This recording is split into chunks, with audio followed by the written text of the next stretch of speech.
This is Steven Diego, and you're tuned in to Breaking Down the Breakdown. On today's episode, we are going to talk about not ghosting people. Hello, everyone. Welcome back to Breaking Down the Breakdown with your host, Steven Diego. I missed you guys. It's been a week. Pride is almost over. So it's time to be straight again. No, I'm kidding. No, but in all seriousness, I hope you guys have had a great June. It is almost July. It is almost my birthday. I'm kind of sad about that because I am 1 year older. Oh my God, I'm turning 36. This is scary. I don't like it. I look in the mirror and I'm like, oh my God, I am looking my age and I don't like it. But it's okay. You know what? Gotta age gracefully somehow. Welcome in, guys. Sorry, it was just I couldn't believe it. Last week we talked about my God. We talked about how we handle things like that. It was not a fun episode for me to record. It was actually very triggering talking about it. But this week, it's so funny, guys. It's so funny when I think about it because I have been on either ends. I've been on both ends of the spectrum when it comes to these things, right? Definitely not fun. Being rejected obviously sucks, but you know what else sucks? I mean, less so for me, more so for the other person, is when you're the one who ghosts people. And I say specifically ghosting because I don't want to talk about turning people down or rejecting people because everybody has different ways of doing it. And, a lot of the times it is justified. And the one thing that for me, I really can't justify unless it's actually, they're very toxic or whatever, is ghosting other people. And this is so common in the dating scene today, right? Like, not just with the gays and the bis and everything else that falls under, the umbrella, but even with straight people as well, right? This is actually the one thing that I wish as society we could stop doing, and me included, right? I inadvertently ghost people. I ghost conversations. They may not be romantic conversations. They may not be romantic interactions, but I still end up ghosting people. To my defense, I do receive a lot of messages on different platforms, and it does get overwhelming. So I do, to some extent, kind of understand why conversations kind of drop. And I feel like that's the best I can do is to understand that. Like, I'm not one to go and message someone that I was talking to and be upset because they stopped responding to me. I try to look at it from a standpoint of, where I am, in which, okay, realistically, they're probably talking to a billion other people as well.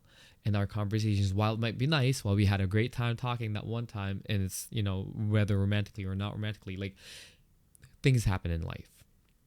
Nobody is beholden to you, right? And in the same way, you can operate that way. So I don't want to say, who are you to get upset? Of course you're going to be upset. Of course, there will always be that initial feeling of disappointment or what did I do? Did I do something wrong? Especially when the overthinking takes over. But it's nice to be able to step back, at least on my end, to recognize, okay, this person is also a content creator. This person is also a singer. This person is also busy with their everyday lives, right? I do not expect them to respond to me just because I messaged them. If they want to find the time, they will find that time. If they don't want to find that time, they're not going to find that time. Does it suck? Yes. But guess what? I also have other people to talk to. That's where I am on that end. But you see, that kind of ghosting is a little bit different. Only because it's not that deep of a connection that you've made just yet. I'm not saying it's okay, right? I'm really not. I'm just saying that, there's a lot more factors that go into it, that it's a lot more understandable as to why things fall out the way that they do. I don't think they inadvertently actually ghost you on purpose. So what I really wanted to focus on today, though, is when do you actively say, I'm going to ghost this motherfucker, or I'm just not going to respond and I'm just going to leave it. Leave this conversation up in the air. I say this because this has happened to me so many times. And the first few times that it happened, my confidence really took a hit. I started feeling like people, just aren't interested in what I have to say. I feel like people, just found out X, Y, and Z and they're like, no, thank you. But without saying it to me. And I want to go back to what I said earlier in this episode. It's that nobody's beholden to you. Nobody's beholden to them. It's not about expecting them to have to give you a 2-paragraph answer as to why they're now going to stop talking to you. I think it's just common decency to let a person know if you're interested or not. There doesn't need to be a why involved. If the person wants to ask for a why and the other person is more than willing to give a why, go right ahead, right? But I feel like it is common decency to let the other person know, hey, actually, I'm not interested. Because what happens is when you're not transparent with what you want or with what you're pursuing or, with what you don't want to happen, especially if there's other people involved, right? It's like a conversation, right? It takes two or more to be in a conversation. Imagine talking to someone and they just look at you like this.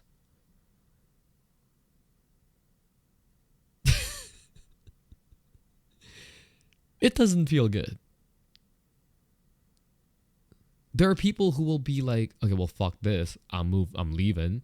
And there are people who will be like, oh God, like shit, like this feels so uncomfortable. I don't know what to do.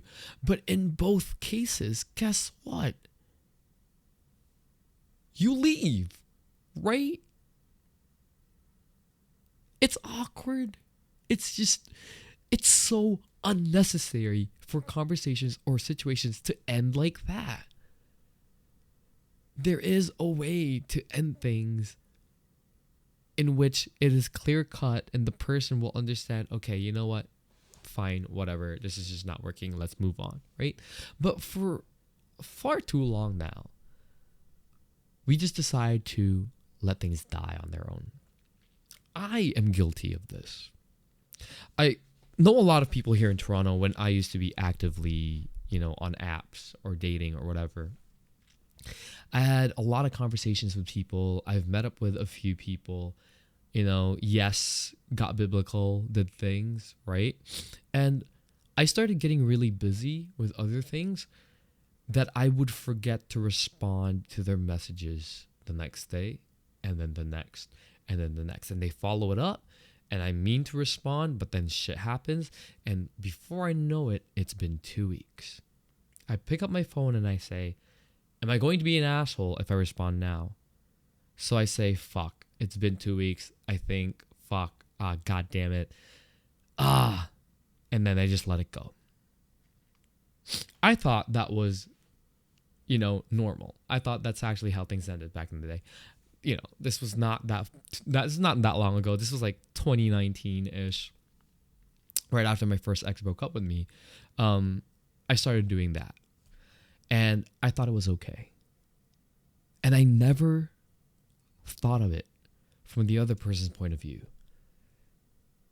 What if for them, the connection was real? Because it was, right? At that time, it was. I try not to, I don't sleep with people if I don't think the connection is fucked, I don't do that, right? So if I sleep with a person, if I actually do things with a person, I'm not the type of person to just do random hookups, at least not anymore. But even then, I need some level of trust or some level of, familiarity before I actually get into bed. And I feel like because I used to tend to ghost people because I forget to respond and I'm too anxious.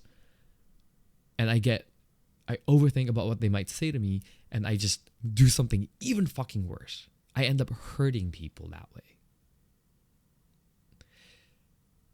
Y'all, it doesn't feel good to be ghosted. And it's so funny I'm saying that because I used to always get ghosted, right? Even, like recently, like it's been a thing, right? But at least now I kind of have this level of understanding, right? I mean, it still sucks, but it's so funny because how hypocritical of me, especially back then, to complain about these people, yet I'm doing it to people. I had another instance where I actually was actively kind of seeing this person, not officially, but like it was a regular thing. I really liked them. And I will never forget this. They dropped me off home and they said something. God, if you are listening right now, you know who you are. I'm so sorry. They said something along the lines of, don't do the same things you used to do with your ex around me because I'm not like that.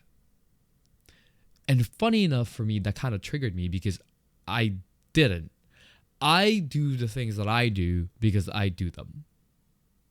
Had nothing to do with my ex, everything to do with me. But for them to say these things to me, I was just kind of like, what the fuck are you on? You could have just told me to stop. You could have just told me like, no, you're not into that. Like, why are you bringing my ex into this? This is so weird. And I was really upset. And I told them when I was in the car that I was like, okay, well, you know what? I can't deal with this. And never spoke to them ever again. That was not justified.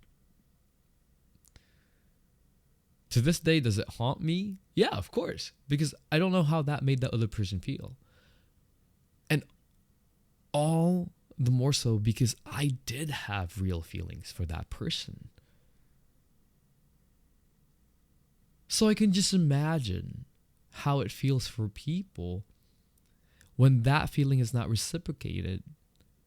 And it's clearly a one-sided thing. And you have the audacity to ghost them. Considering that they weren't like vile or toxic or, like they respected your boundaries, that things were going well.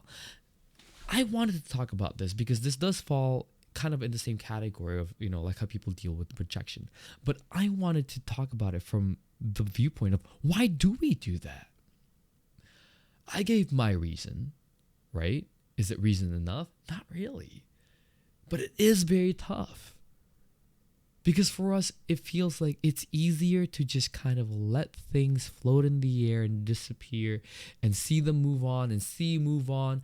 Or, sometimes people like to send subliminal shots on their Instagram stories or Snapchat and just like post after post after post of how they actually feel in the hopes that that person might respond to it. But realistically, that person's not going to fucking respond to it because that would mean that they're admitting to doing it on purpose. So it doesn't help, right? But I'm talking about this right now because I want the people who like to ghost other people to really just take a step back and figure out, like, look at the bigger picture. How many people have you hurt by doing this? Are you a collector? Are you just like, like those people on Tinder who just swipe because they just want to see if they'll get the likes back but never speak to them ever again? I mean, there's a lot of those, right? Just so they can brag to their friends that, oh my God, there's this many people that I matched with. But you actually had no intention of seeing this person, right? But even worse, it's when you actually start to form that relationship with an individual. You're allowed to say, oh shit, actually, I'm not feeling it. At least have that decency. Don't sit there, make plans with the person and then not show up and then not follow up. And all of a sudden you change your profile picture. You're posting up stories. You're you're doing all these things, and there's that person that is still yet to hear back from you about when you want to go for dinner or when you want to go for dessert. Admittedly, interestingly enough, I am so bad at responding right now. Like, so bad at responding because there's so many things going on in my life that I make the effort to respond to people even after 2 or 3 weeks or even a month. And I've learned to stop saying, sorry, I was so busy. I mean, I still kind of do, but the important thing is that I've actually swallowed my pride. And I told myself, hey, I'm ready for whatever they want to say to me, but I don't want them to feel like I just ghosted them. And granted, I'm not looking for anything right now, right? These conversations are very like, like these are people I actually want to meet up with, hang out with. So it's one of those things where, because I'm trying to make friends, right? And what does that say about me, right? If I'm trying to make friends with people and here I am, let me get back to you 30 business days at the latest. If they still want to be friends with me after that, I mean, shit, like, fuck it. Yes. Thank you so much, right? But that's just the reality of my life. I'm a very busy guy. Busy overthinking, busy writing songs, busy streaming, not really. Busy making a podcast, not really. Busy playing games, most likely, right? That's how I manage my stress. That's how I manage my, like my whateverness. But I learned my lesson from ghosting others in the past because I don't ever want anyone to feel that way again, especially not when it comes to me doing it. I know what it's like. I know how it feels. How many nights do you lie there sleepless because you try to figure out where you went wrong? And what's worse is that some of us double down on this, right? And I don't mean double down on the ghosting. I mean, we double down on like asking what happened. And, on the other side of it, we start to look desperate because we just want answers. And the ghoster has the audacity to be like, oh my fucking God, here's another like, they won't leave me alone. They're like, well, no, bitch, of course they're not going to leave you alone. You fucking didn't tell them to. People are not psychic. Get a grip. These are things I wish I was able to tell myself when I was younger. And this is why I say, like I say it to people, like, oh, if you've heard of stories about me in the past, like, unfortunately, like I can't really rebuke that because I don't think I was the nicest person when it comes to those things. Like, I'm a nice guy, but like I did have those moments where like all of a sudden I would just disappear and no explanation, no nothing. And how many people did I hurt doing that? The irony of it that I have a mental health podcast now, but this is what growth is. You have to own up to these things. How long are you going to be doing this? It's harmful, not just to yourself, but to others. And it's been proven, right? It's a tough topic to talk about because I can sit here and just keep on like hammering it into your guys' brain. Don't ghost people, don't ghost people, don't ghost people. But I want to get to the bottom of why we do. And we, we're able to kind of connect one thing there, which is, anxiety, because we forgot to respond. And now we end up ghosting them because we forgot to respond that one day. And we started overthinking of what they might think about us. And we hate confrontation. But what about on the other side of it, in which people just really feel like, well, they're not entitled to me saying I'm not interested. It's not that deep. And if you are one of these people, I actually would like to hear from you. Not so I can vilify you, but just so I can understand better. Everyone's time is precious, and I get that. I truly do. But do we have to go out of our way to hurt others just so we don't have to deal with the nuisance, right? We don't have to deal with, you know, I didn't fucking ask for this. I feel like a lot of people do that. Well, I didn't ask for this relationship anyway, or I didn't ask for this connection to happen. So I don't know why you want me to tell you why I don't want to talk to you, or to stop talking to me. Would it really kill us just to say, hey, look, it's actually not my vibe, sorry, and just leave it at that? It's the same way with apps, right? When you get left on red, right? There's so many people who, will attack people who just leave them on red. I had a run-in, actually, with someone the other day. So I decided to finally download Grindr.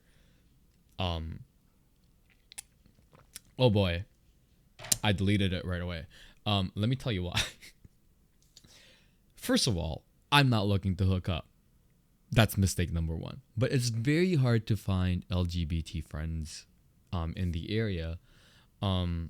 Because I don't really do much activities. Like, I don't know. What am I going to do? Like, go to like are there even like groups? Like what? Facebook groups? Who still uses Facebook, right? I do kind of. But, so I actually use, these apps to try and make friends. I don't use Tinder to make friends because I really feel like that's geared towards dating. But I'm like, app like Grindr's like people fuck there. But like I've also met really great people from Grindr. So, download it, turn it on, see what's around. I had a gig, and so I didn't get to see anything until the next day, right? I didn't get to respond. But I guess Grindr has this thing where like if you leave it on, or in your phone, it says you're online, or like the messages are delivered or whatever. I wake up the next morning to somebody who had sent an album, but I didn't see it because I already took it down. And I screenshotted it, thankfully, before they actually blocked me afterwards. And this is the wildest thing. They said, hey, nice profile, up for chatting or anything, at 12:19 in the morning, in the middle of my gig. An hour later, they asked me, so what's your Twitter?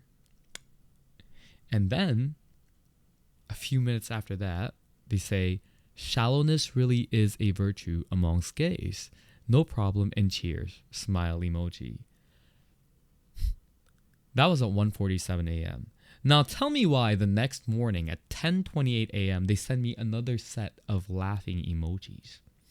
And so I said, I didn't even see any of these messages until now, nor was I able to see your album. But I do agree with that sentiment. But also maybe realizing that everyone is on this app 24/7 would also help you realize that maybe you're setting expectations in terms of response time that might not be suitable for everyone. Have an awesome day. I sent that message, and immediately after that, this person goes, well, not immediately, actually, 3 hours after that, this person goes, your message was deleted without being read, D-bag. Have a great D-baggy day. What the fuck? I want to talk about insecurities next episode because that's some next level shit right there. I decided not to ghost anyway. I decided to respond this time, and this is what I get. We really don't like help ourselves sometimes, but at the end of the day, the example I wanted to make with that interaction is this is what it looks like for people when they've been through this over and over and over again. With no explanations, no nothing, right? We turn into that. I couldn't even get mad at that. I was sad because it was like, fuck, like, dude, literally, like, I just wasn't able to respond. And like, you already feel this way. I'm not trying to justify their actions. It's not about that. But we have to look back at the root of things. Why do they react that way? And it goes back to us. Why do we have such animosity when people are not responding to us? It's because how many times have we been ghosted?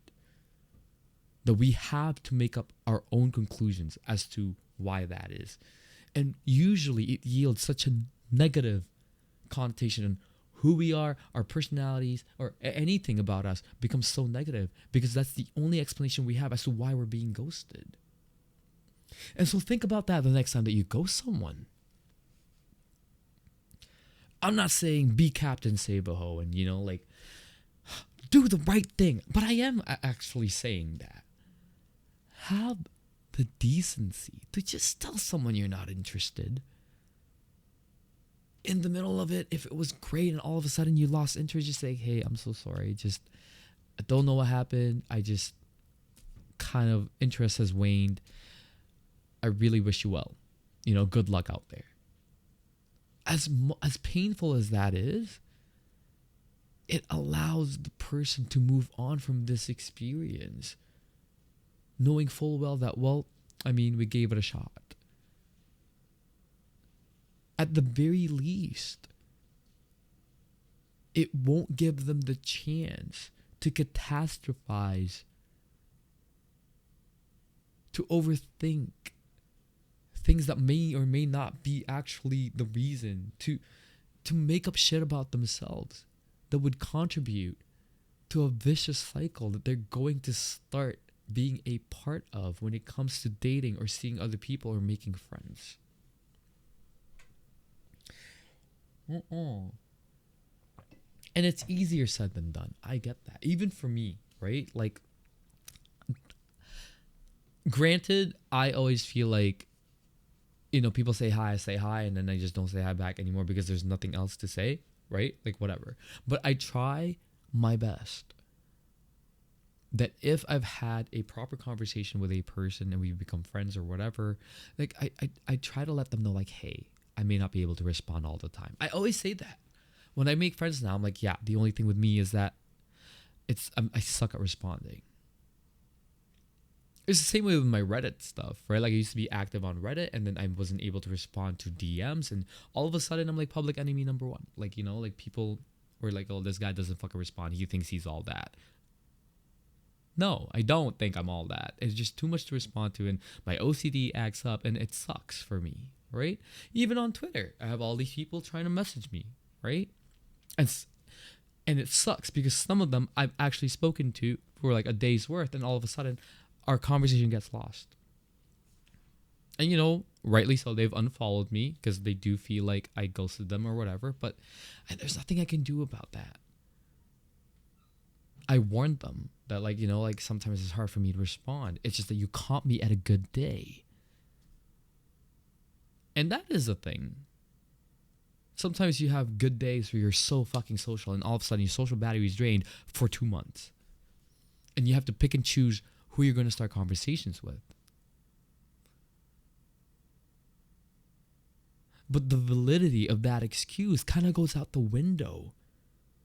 If the person that you are deciding not to talk to anymore is someone that you've actually formed a close bond with, that to them, they start to think this might lead into something more than friendship. That's what you need to look out for. I have had my fair share of these, and I've learned my lesson. And I've apologized to 1 or 2 people. If I could go on an apology tour to apologize to everybody I've done this to, maybe it'll take me 2 years. And I'm not even lying, right? And I'm not even like, it's not a flex. It's really not. It's just that I was in such a fucked up state that I was very selfish, right? So if you're listening to this and you've somehow, had an interaction like that with me, I do apologize. Some people will be like, that's a cop-out. You just want to apologize publicly like this. I'm like, well, shit. Shall I send flowers to everyone? You know what I mean, right? I do what I can. I can't rectify the past, but I can learn from it. And I do feel remorse, and I just need to move forward because there's nothing else we can do. And that's why I started this episode. Because I thought about that. As somebody who's been on both sides, I know what it's like to have felt the pain. And I also know how it felt for the other person, right? to have caused them that kind of pain. And on both ends, you can't sleep at night. You really can't. Unless you don't have a conscience. I mean, good for you. At that point, good for fucking you. It's a tough world we live in. It truly is. But what can you do? Anyway, my goodness. I kind of...